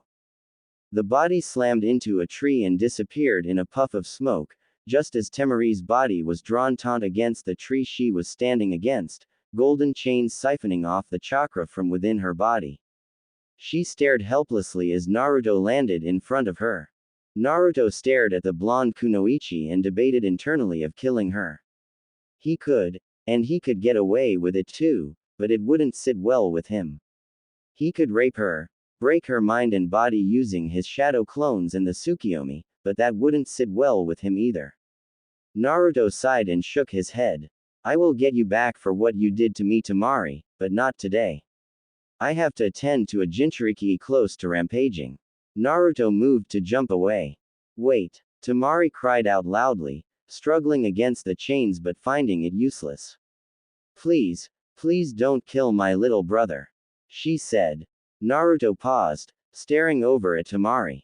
And if the positions were reversed, would Gaara willingly plead to have me stop from killing you? Would Kankuro even? Naruto asked, turning to face the older blonde. Temari glanced down. No, Gaara wouldn't, she admitted. But I don't want you to kill him, please. Temari said, close to pleading with the blonde. Why? Naruto asked, wanting to know Temari's reasons behind wanting him to spare Gaara. He had no intention of killing someone like he was, but that didn't mean Temari knew that. Because he is my little brother. Temari said, despite the violence, the threats, even his bloodlust, I never considered him a monster. I consider what is in him a monster, but not Gaara. Please, spare him, she said, hanging her head, knowing how useless it sounded. Naruto watched Temari before giving a nod, even if she couldn't see it. I'll spare him, he said before taking off. He had 5 minutes before the chains would dissolve, letting Temari free. He wanted to finish this before that happened. 30 minutes later, he had finally caught up to Gaara and Kankuro, only for Temari to land beside them as well. It was a bit impressive in Naruto's mind that she was able to catch up that quickly. I'll take Gaara ahead, she told Kankuro, who moved to remove his puppet from his back. Naruto moved to leap past Kankuro, but the damned puppet got in his way, forcing Naruto to leap back. He glanced over at the figure that landed beside him. I will take him, Uzumaki-san. Why? Because he was meant to be my opponent for the exams. Shino of all people had showed up, ready to help kick some. Naruto looked over to the stoic, and usually quiet, boy. Thanks, Shino, Naruto said and moved past Kankuro. The puppet user tried to intercept Naruto, but a barrage of shuriken from Shino made Kankuro move his puppet for defense. Naruto then took off after Gaara and Temari. Naruto continued on running, having been slowed down long enough to give Temari and Gaara a bit of a lead. However, another 30 minutes and he managed to catch up, this time moving to cut them off. Temari moved to buy Gaara some time to leave himself, but Naruto moved in quickly, grabbing her fan with a chain and yanking it from her grasp. A bit petty, but Naruto then used it to bash Temari over the head. Naruto then leapt away, dodging the barrage of sand shuriken from Gaara. Naruto then snapped his chain to life and lashed it through the sand arm coming his way. Naruto stared Gaara down a bit, his mind trying to come up with several different ways to handle this fight. Naruto's mind came up with one option and he rushed ahead. Every fight or flight instinct was screaming at him to flee, to not charge Gaara head-on. Naruto ignored it as he rolled under another sand arm and dodged his way through a second barrage of shuriken. Naruto was now staring at the half-deformed face of Gaara, and into the golden eyes of Gaara's tenant that was taking over. It was a massive gamble but, Tsukiyomi. Naruto called out as he snapped his Mangekyo Sharingan, catching Gaara in the ocular genjutsu. Naruto looked around the world that was Tsukiyomi mixed with Gaara's mind. It had white shifting sands, a black night sky, and a red moon that had his version of Mangekyo Sharingan on it. Naruto didn't want to know what would happen if he stayed on the sand, so a chain shot up beside him and he leapt up onto it, riding it into the air, giving him a better view of his surroundings. The Tsukiyomi was never intended to trap someone like a Jinchuriki, someone that had two minds in one body. So while the dominant personality, i.e. Gaara, the second personality, i.e. the Shukaku, would take over as a defense of the mind. However, the second personality was still trapped within the mind, unless it could break the Tsukiyomi's hold. Naruto caught sight of the Shukaku, staring at the massive tanuki that watched him. Its body was made of the same bone-white sand, but the markings on it, done in a pitch black, were a stark contrast. Yahoo! Finally, someone to kill. Wind style. Drilling air bullet. The Shukaku took in a deep breath of air before slamming his fist against his stomach, driving out the compressed air into a ball 3 times. Naruto cut the chakra he was feeding into the chain and dropped, a second one moving to catch him and keep him above the swirling sands that had a large hand come up to try and crush him. As if Naruto would give the fat tanuki the option. His eyes focused over at the Shukaku, trying to think of a way to get close, and beat the creature. Naruto bit his lower lip a bit as he moved around the chain, circling around the Shukaku. Chains of varying sizes burst from the sand as Naruto manipulated them to drive into the body of the Shukaku, limiting its movements and giving Naruto additional chakra as they siphoned off the demonic chakra. He had one idea. It was stupid, asinine, and so left field that it could work. Naruto's chain moved and shot straight from a blind spot, heading towards the Shukaku's eye. Naruto's eyes spun with the Mangekyo Sharingan as he continued to ride the chain. His eyes widened a bit as he saw a bunch of hands made from sand shoot up at him. Shinra Tensai, he yelled out just as his eyes switched to the Rinnegan with additional chakra. He pushed outwards, getting a satisfied feel as the sand was blasted away. Now staring at the eye of the Shukaku, Naruto's eyes formed back to the Mangekyo Sharingan. Tsukiyomi, he cried out, hitting the Shukaku with the genjutsu, and prayed it worked. As the world began to fade, he knew it did. A few moments later, and Naruto hit the Shukaku with it once more, continuing to do this for an entire day in the original Tsukiyomi, thoroughly breaking the Shukaku's mind. Naruto was also pretty exhausted from doing it. Naruto then rode his chain away as the sand began to glow a bit, something Naruto wanted very little over in case it was an explosion of chakra. I'm finally free. It was obviously a female voice, and it was less psychotic sounding than the Shukaku, and the sand construct was beginning to fall away. Naruto moved back along his chain, landing in the sand and shielding his eyes a bit to let the glow of energy die down a bit. When it finally did, Naruto's eyes were wide and his jaw slack. The woman was gorgeous, long hair that came down to the backs of her knees, almond-shaped eyes, high cheekbones, full kissable lips, a large and firm bust, flat stomach, wide flared hips, and long shapely legs. She also had 2 ears on top of her head, like a tanuki would have, with a long singular swishing tail. She was also completely, letting Naruto see her rather markings all over her body, reminiscent of the markings on the Shukaku, large and the small triangle patch of hair over her that he got a full view of because she didn't make a move to hide anything she had. Well, hello there, handsome, the woman said, moving up to Naruto, her hips in full swing, and pressing against his arm, laying her head on his shoulder. I suppose I have to thank you for freeing me from Shukaku. Her voice was sultry, and Naruto could only imagine the woman moaning. Why yes, Naruto said, having to swallow a bit, still trying to get his body under control from the fact that this beautiful woman was rubbing against him a bit. Uzumaki Naruto, he said, managing to say his name without a stutter. Naruto stiffened up as he felt her cup his groin, rubbing a bit. Well Uzumaki Naruto, I am the Aikibi no Tanuki, the real one.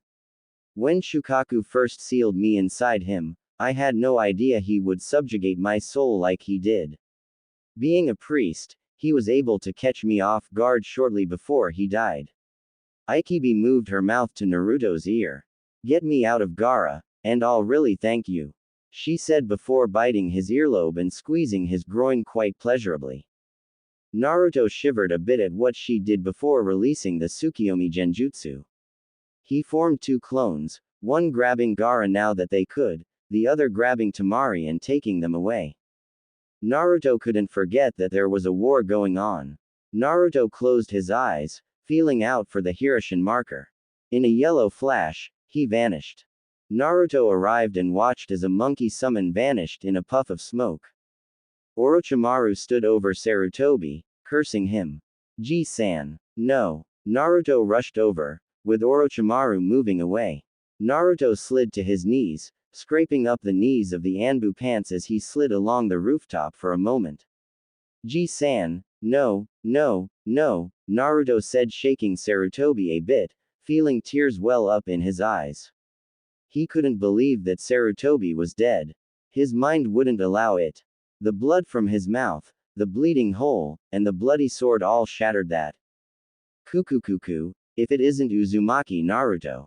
The snake Sanin said, seeing his prey there. Oh, how he would love to have that Uzumaki stamina, the chakra levels, and so many other things about Naruto that would be the perfect host. Join me Naruto-kun, join me and I will give you all the power in the world, I'll even bring back your Ji-san. Orochimaru said. Naruto folded Sarutobi's arms over his chest, and looked at the smile of the old man. Naruto rose to his feet, his eyes still downcast at the man he called grandfather. You killed him, didn't you? Naruto asked. It was an old score to settle. Orochimaru said, not going to deny that he had killed his sensei. Why would he? Even without his arms, he could go toe-to-toe with the Jinchuriki and win. Naruto held his right hand out towards the Kusanagi as red chakra began to billow around him, forming slowly around him into the shape of a fox. Bansho Tenin. Naruto said, the sword snapping right up to his hand. Naruto's head rose, showing the Rinnegan, only instead of the purple color they were crimson from the influence of the Kyuubi. I will kill you, Naruto said before dashing forward. Damned Kyuubi brat. Fine, if you won't join me then I'll destroy you, Orochimaru said, dodging a downward slash from the Kusanagi, before spinning around from a claw attack. He used his superior flexibility to duck under the tail, before kicking Naruto in the side. Naruto took the blow and moved around the leg, aiming to hack it off with the Kusanagi that seemed to be moving with him. Instead, Orochimaru moved away, the sword cutting a groove into the rooftop, before Orochimaru kicked Naruto in the head. Naruto rolled with the strike, before moving in a lower stance with the sword. He moved, his body flowing with the snake style he had been learning, as well as his skills with the sword. It wasn't enough, but he was keeping pressure on Orochimaru. Naruto had it with the snake Sanin though. Give me your soul, he shouted, taking a swipe at Orochimaru's head, feeling a twisted sense of satisfaction as he felt the blood as Orochimaru's face was ripped into, with Naruto ripping out a piece of the soul. He had plenty of practice on animals, using them so in case he up they weren't that missed. A human soul was different. He also felt a resistance to it, no doubt from Orochimaru trying to keep his soul. Orochimaru knew of the Rinnegan, he knew of its abilities, but he had never expected a brat to have been able to learn such abilities. He knew some of his memories were pulled out, but it wasn't anything that he couldn't relearn. Drop the barrier. We're leaving. Orochimaru kicked Naruto in the sternum before leaping away. Kidomaru covered their retreat with his spider-like abilities and throwing the webbing on the Anbu about to give chase. No, Naruto would not let them get away. He held up his left hand, channeling as much chakra into it as he could risk. Bansho Tenin, he yelled out, wanting to reel in the snake to stab him over and over for what he did to Sarutobi. Tsume moved in front of the ability, and pushed both Jirobo and Orochimaru forward. She felt her body get tugged, and moved rapidly towards the blonde's outstretched hand. If nothing else, maybe the blonde would kill her and let her be with her friend. Konoha had killed Kin, why wouldn't they kill one of Orochimaru's elite bodyguards? Just kill me, please, she said, looking to the blonde's blue eyes. Naruto's fist tightened around the redhead's top, the Kyuubi's chakra burning a hole into it, but he soon dropped the Kyuubi cloak. His eyes bled a little bit as he dropped the sword and the girl. He would get Orochimaru. He would avenge Sarutobi. But he had to deal with this first. He sighed, feeling tired, feeling really tired. Tsume, right? Naruto asked. He had to admit, she looked pretty good. How do you know that tree hugger? She asked, a fire lighting inside of her. If the little tree hugging hurt Kin, she would make him pay. Kintsuchi told me, she's safe and sound. Naruto said before bending down and picking up the sword, staggering a little bit. He closed his eyes, wondering what he got off of Orochimaru, and saw everything there was to know about the cursed seal. How do I know you're not lying? Tsume asked. She didn't want her foul mouth to get Kin in trouble. For the safety of her friend, she would do anything. On my honor as an Uzumaki, I swear to you that Kin-chan is safe. Naruto said and looked to Tsume. I'm going to have to take you in though. Tsume nodded, knowing all about procedure and all that other stuff. You look dead on your feet, she said, moving to Naruto's left side and sliding under his arm, helping him walk a bit. I'm just tired, Naruto said. Oh, how he was so damn tired, he had used too much chakra. Let me help, Tsume said softly. Besides, you're kinda cute for a tree hugger. Naruto shook his head, snorting a bit before reaching up and yanking Tsume's cap off, tossing it to the side. There, better, he said. In the aftermath of the invasion, Naruto ended up running around like a chicken with his head cut off, and he doubted he was the only one.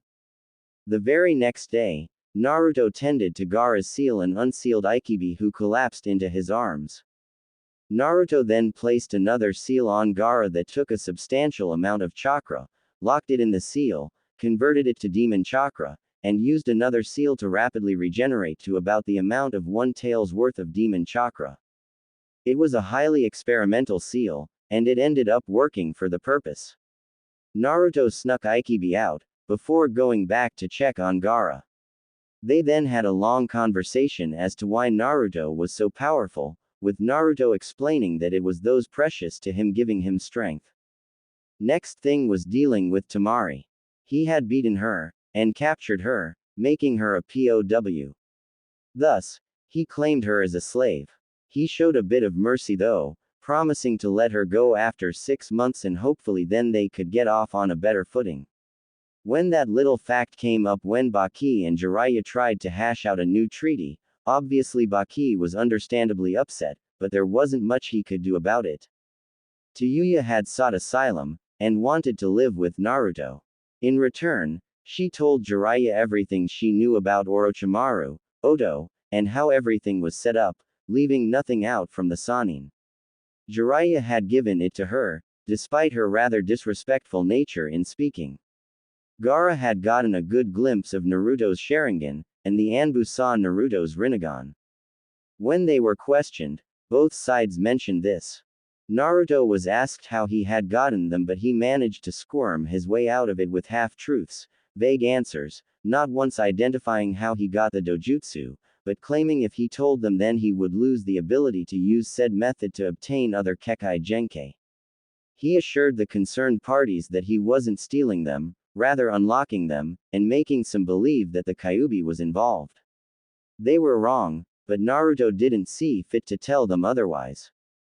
Another problem for Naruto was that space was beginning to become a problem. He had 3 slaves, a clan member, Love, and a female Biju living at his apartment. With that in mind, Naruto took all his savings and rented the next 2 apartments and got them furnished, knowing that no one lived in them. Kin and Tayuya took one, Temari, Karin, and Aikibi took the other. Karin and Kin had both gave him some money to help. They had spent the past month working, doing meaningless D ranks so that they had a bit of spending money to themselves. He needed to get more room and more money quickly. But he was thankfully frugal enough with his money that he had 3 months before he had to pay the rent. The funeral services for the Sandaime Hokage, and the others that died during the invasion, was on the 5th day after the invasion, once they were sure of all the casualties. There were more than they had hoped for, but less than they dreaded. The kicker had been Sarutobi dying, something a great deal of people had been hurt by. Naruto stared at the memorial, people laying flowers on the pedestal with the picture of the Sandaime in his prime. It was at that moment, Naruto realized that he hadn't really known Sarutobi. When it was his turn to walk up, Naruto forewent the flower everyone else had put. It was pouring, giving him plenty of moisture as he held his hand out, a bouquet of flowers made of ice being formed. He put a seal on the ice, knowing they would last until the seal was gone. He then placed the flowers on the pedestal and went towards the crowd once more, the rain hiding his tears. As the concession moved away, Naruto was stopped by Jiraiya. "We're leaving the day after tomorrow to go look for my old teammate, the other one," Jiraiya said seriously. "Pack for about a month-long trip." Naruto nodded before pausing and thinking. "She's going to be the Godime, won't she?" he asked. It made sense, a powerful kunoichi like that, and a senju to boot. Jiraiya nodded. "I know it's your dream, kid, but..." Naruto shook his head. "I'm not ready. Not yet," he said before sighing and walking away, going home. Naruto sighed as he pushed his door open and closed it behind him, stripping down to the boxers and flopping down onto his bed. He was still emotionally drained. "Naruto-kun." Aikibi's sultry voice was heard, and he turned his head to look at the beautiful woman. With dark skin, and dark blonde hair, the woman was stunning. Her golden eyes seemed a bit worried about him. Naruto sat up and smiled at her. "Hey Ichi-chan," Naruto said and smiled a bit more when she sat in his lap. She wore a rather interesting outfit made from the sand she could manipulate. It was a shoulder-less top that went into a pair of flowing pants. It was mostly see-through, except at her and her groin where the material darkened enough to hide most everything from view. "I'm sorry, I've just been..." She shook her head, whipping her hair a bit. She put a finger on his lips. "Shish. Don't apologize, Naruto-kun," she said and kissed him. "It's been explained to me. You did everything you could." Naruto nodded and hugged Aikibi, resting his head on her. "These are soft," Naruto said, closing his eyes a bit. Aikibi giggled a bit, stroking his head. "If you'd like, we can try to cheer you up. I still have to properly thank you." A part of Naruto questioned himself how he could be thinking about, especially so soon after Sarutobi's funeral. A part of him questioned if he was gay, having questioned the with a very smoking hot woman. Naruto looked up at the beautiful woman, who had caused a small panic when Naruto introduced her to the other girls. "Okay," Naruto said. Endorphins were released during, if nothing else it would make him feel a little happier for a time. Aikibi stood up off of Naruto's lap and raised her arms over her head, swaying her hips a bit as she turned around, the sand clothing falling off of her body as she moved lower, her round pressing into Naruto's lap. She then began to grind against him, her tail wrapping around his waist. Without standing back up, she turned around again and leaned forward, brushing her cleavage against his chest as she sank lower to her knees. She pulled his boxers off and reached up, rubbing his. Naruto couldn't believe the soft feel of her hands brushing against his, or his sack. Naruto leaned his head back and moaned as he felt her delicate fingers run from the base of his tip to the top of his sack along the underside of his. She used a feather-light touch and it was driving Naruto insane. Ayame looked up to Naruto as she slid her tongue along his balls, up along the bottom of his shaft, and gave a swift lick to the tip of his.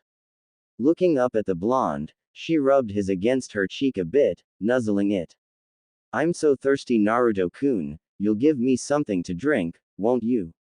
she asked as she kissed the tip again before going down, taking the blonde into her mouth and pressing her wet tongue against the bottom of his shaft. Naruto moaned loudly, both from the images her dirty talk got him thinking and from the feel of her wet tongue and mouth slowly sinking further down along his. He put his hand on the back of her head, feeling her pause for just a moment before going further down. His back arched as she got to the base of his, gagging some as she did so, her throat giving spasms and clenching down on his.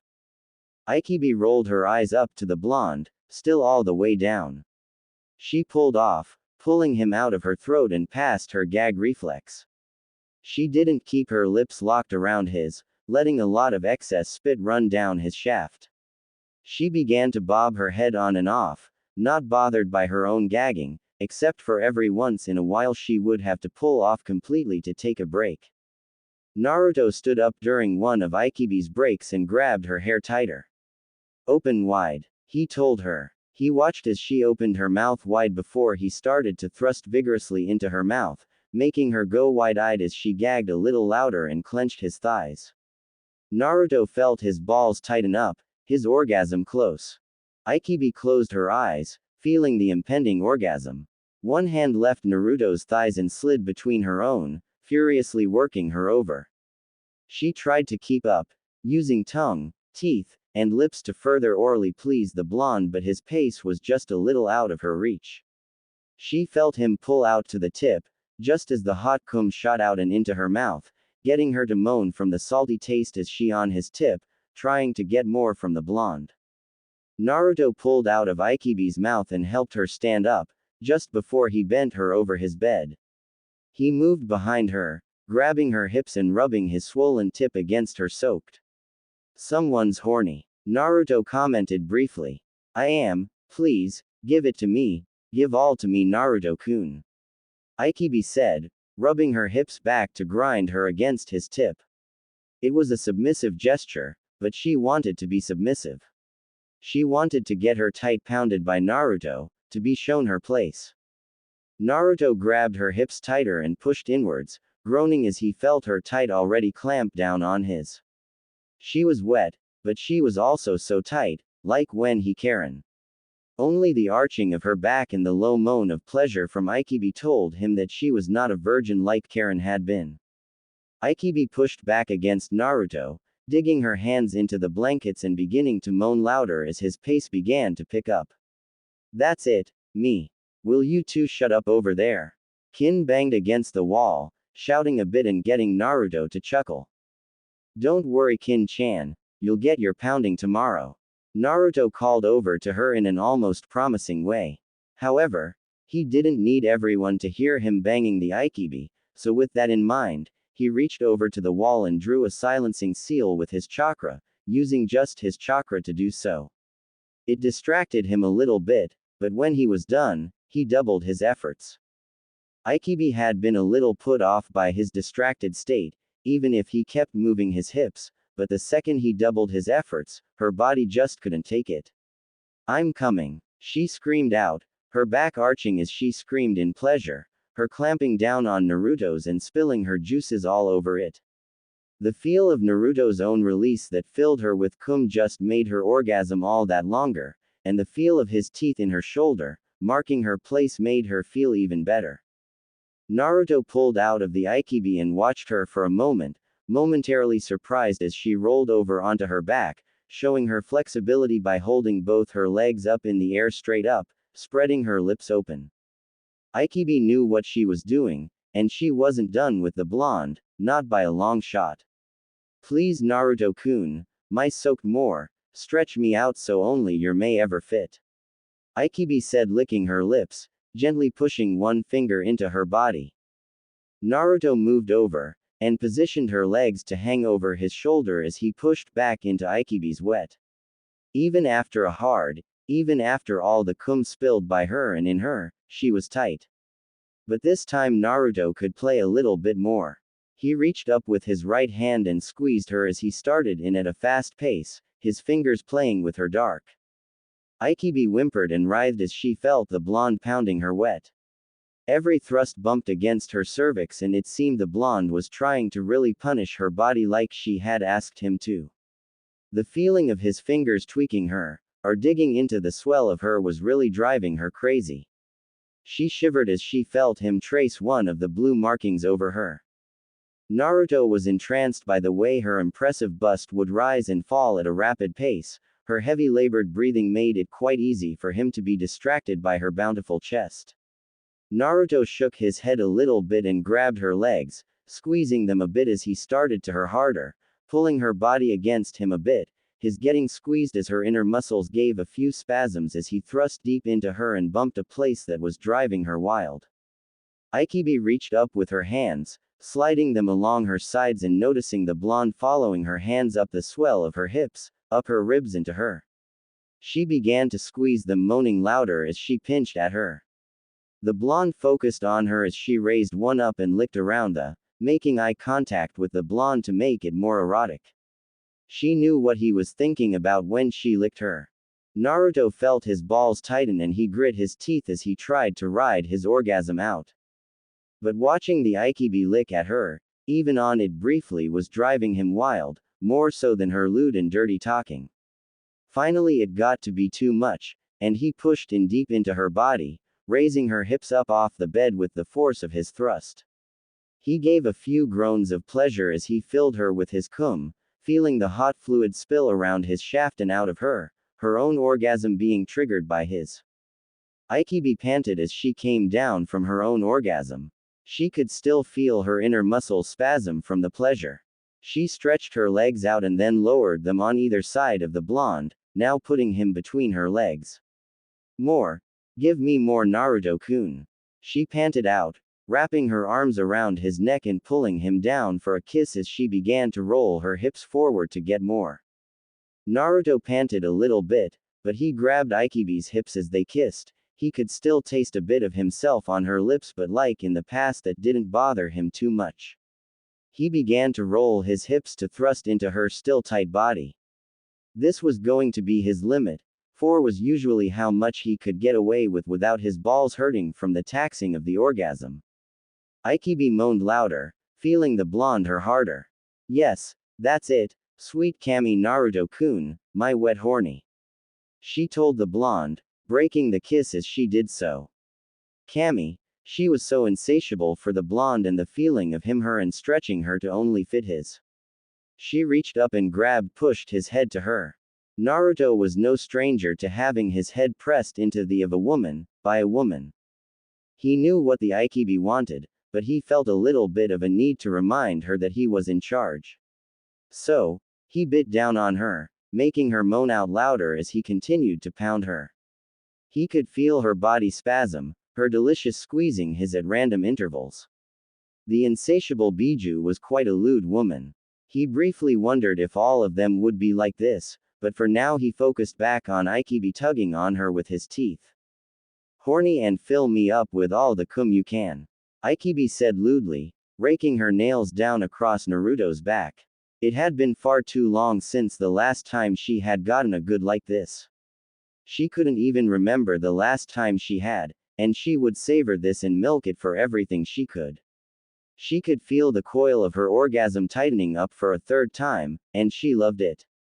She loved that the blonde had the stamina to keep going. Naruto pulled off the he was biting and looked up at Aikibi's face, watching her expression that showed her state of pleasure. He really wasn't sure how much longer he could keep going, but he would not be outdone, not even by a Biju. He was Uzumaki Naruto and he left every woman he had ever thoroughly satisfied. Naruto paused for a second, readjusting his position and dug deep before starting to thrust even harder than he had before, his bed banging against the wall in time with his grunts and the higher-pitched moans of Aikibi. Aikibi called out, her eyes wide with pleasure as she clung to the blonde, her ankles locked around his waist and her arms pinning his body against hers. NN Naruto-kun, I'm so close. She screamed out as her orgasm rolled over her and her entire body jerked with the force, her eyes rolling back into her head a bit.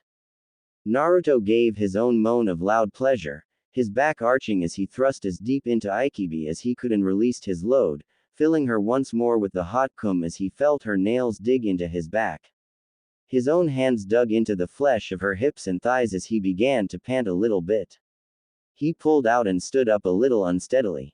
Ayame rolled over onto her stomach, her knees on the floor again as she looked over at the blonde. Once more Naruto-kun, please would you me once more? She spread her cheeks, showing him the hole he hadn't claimed. I want you to completely claim my body, she said, wiggling her to entice him. And enticed Naruto was, as any man would be, by a heart-shaped wiggling for him. Naruto's earlier fatigue forgotten, he moved forward, rubbing himself against her a bit, noticing her hole was already lubricated from the juices of her. He slapped Ayame on her, listening to her moan a bit. He began to push his tip into her, giving a low groan as he felt her hole tighten around his shaft. Ayame winced a little bit as the blonde pushed in. She let go of her cheeks, grabbing the bed as she felt him push deeper. She had asked for it, and she would take it. She moaned a little bit though, as the pleasure began to mix in with the pain. Her body shuddered as the pleasure began to overcome the pain and she put her head against the bed more. Naruto gripped Ayame's right hip with his hand, and grabbed her tail with the other, slowly and steadily pushing deeper into her. She was tight, and tense. He began to work out, drawing a low moan from her. He looked at her as she looked over her shoulder, his blue eyes locking with her golden ones. Ayame watched as Naruto began to work in and out of her, steadily growing faster with his thrusts. She moaned as she felt him tug on her tail a little bit, but she moved her hand down, and grabbed the hand at her hip and brought it up to her, holding his hand there as she felt her slowly get stretched out. It was a slower pace than when he had her, but it was no less pleasant for her body. Despite having somewhat of a second wind, Naruto knew his body was tired and sore, his abs burning from the workout of Ayame. Still, he had to lean in a bit as she dragged his hand up to her, having him squeeze the sizable orb. Naruto could hear her moans getting louder, she was on the verge of another orgasm, but he decided to drag it out, going slower and with less strength. He still had his vigor, but he wanted the orgasm to slowly build like a good bonfire that would last all night instead of a quick spurt of fire. Ayame pushed herself back against the blonde, moaning louder as she writhed in the pleasure she was receiving. The coil of her orgasm grew tighter and tighter, more so than before. She knew it would be a great orgasm, and she was glad she wasn't in charge. She wrapped her tail around behind Naruto's back and held him there, as every thrust made her breath grow shorter and shorter. Her back arched on a particularly hard thrust and she came, screaming in pleasure as her entire body tightened up. Naruto met his own orgasm with the Ayame, her muscles tightening up more than he had expected and allowing for him to reach his own O.